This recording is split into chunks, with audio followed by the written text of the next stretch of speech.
financing, and just energy transition partnerships. Pakistan stands to capitalize these opportunities, particularly by diversifying financing mechanisms beyond traditional events, exploring RMB, instruments, and tapping into China's robust capital market can unlock new avenues for investment and growth.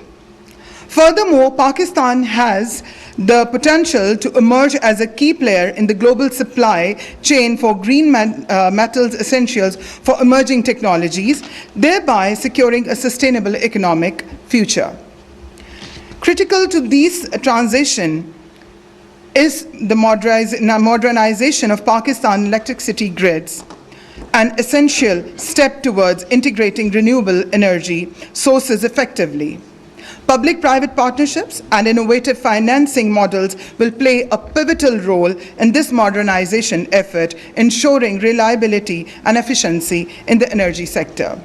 As we navigate these opportunities, effective communication and diplomacy are paramount. Pakistan's pursuit of green diplomacy must harmonize economic interest with environmental responsibilities, fostering collaborations that benefits both nations and the broader global community.